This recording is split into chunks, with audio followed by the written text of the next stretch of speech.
in El Paloma, which is about an hour away from Los Angeles. So you would think in Los Angeles, it's very multiracial city, but where I went, I was learning Chinese actually. So yeah. Wow. We also saw a bit of pop culture in the film. I'm curious the role you think pop culture may play with, for example, the music video, which I think the crowd really loved. Well, I guess what Ron was talking about in terms of being able to relate, being able to get people emotionally involved, I think it's important to have some pop culture in there. And instead of just giving out a lot of information, I always think about stories. I always think about how I can get the audience involved. So I try to get the younger generations involved. That's why I think about my kids. I want, they like rap, they like pop cultures. If I can get young people to watch this film, that I feel like I'm successful. So I try as much as I can to make the film entertaining in a way that I'm not lecturing to them.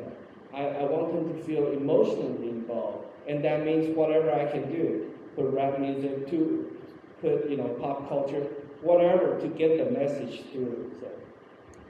And thank you for that, Tony. Given the climate that we're still in today, where we're seeing just a rash of attacks on social media, do you think the film has any role in helping to stem that tide of hate, or can?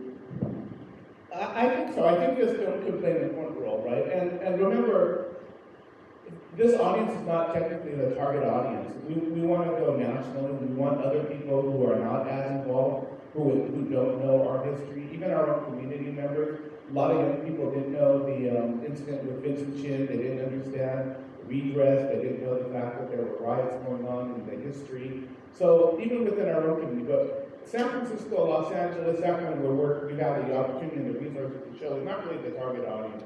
It's kind of capturing that energy throughout this country when people are organizing, and that's where we're putting together the film plus a curriculum to go with it. And let's say you're in Idaho or you're in upstate New York and you want to be involved, and you say, look, here's a checklist. Does your city have or your community have a voter registration drive that can target Asians? Does it have a way to recruit elected officials or people even to get appointed onto the local human rights commission? Do you even have a human rights commission in your county or city? Those are the kinds of things we will hope will begin discussions from this film about how to get organized, and also to have solidarity between different people of color and other groups that have felt disenfranchised from the system. Because the through line, this doesn't have to be an Asian story, right? And it's not, clearly. But the through line is that discrimination, racism, and hate has been applied to all kinds of different groups in America. That is more the American story, right? And that's what we need to work together to fight. And I hope this film is just a catalyst. It's a beginning, a discussion point, and then we can begin to organize from there. Tony? Well, I just wanted to add, yes, this film is made for Asian Americans, but it's not just for Asian Americans. It's for all Americans.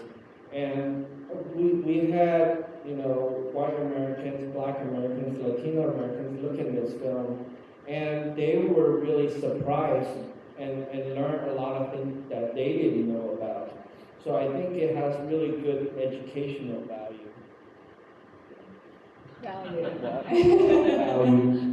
You do bring up a good point. I think in America, people see race as a binary issue, and it certainly is greater than black and white and more complex, and I think your film opened a lot of eyes and does address that fact. I want to leave time for the audience to ask both of you some questions. So I believe Wilson will bring a microphone around. If you have a question, Wilson will come to you, so you have an opportunity to ask Ron or Tony some questions. Yeah, raise your hand.